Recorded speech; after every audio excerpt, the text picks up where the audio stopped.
欢迎来到巴巴娱乐呀频道，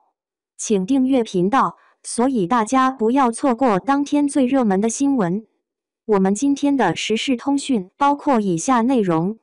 程毅主演的4部古装剧，你若全都看过，证明眼光真不错。一与君歌，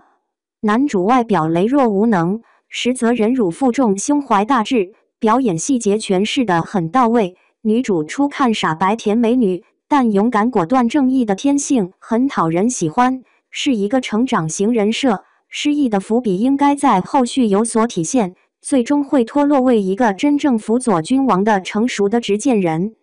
剧情节奏较快，需要聚精会神细品每一句话，揣摩每个人物的形象。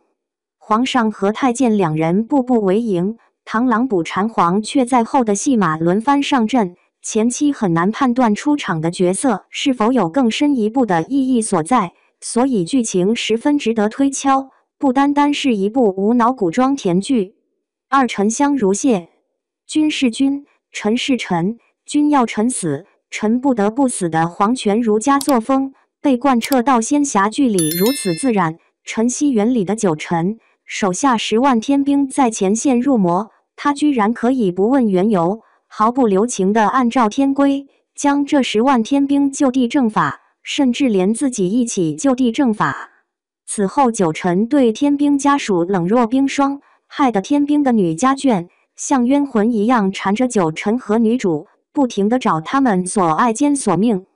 其实死去天兵的女家眷袁童并非和女主辞境，而是要找九臣讨说法，你们天条定下的一人入魔，全家要死光，会不会是天条出了问题？你一个手握重权、纤尘不染的战神，为什么借女色来麻痹自己，却不敢对天君制定的残忍天条质疑，不为逝去的10万下属申冤？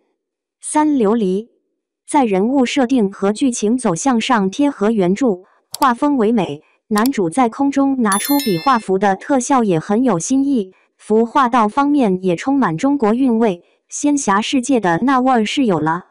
剧情乍一看好像集仙侠剧寻找神器、谈情说爱、升级打怪的套路设定于一身，女主掉到男主怀里，撞见男主沐浴、水下相救等剧情俗气老套，时生时世捂热一颗琉璃心的梗也确实有些烂，但面对这种套路的情节设定，观众也只能乖乖被征服。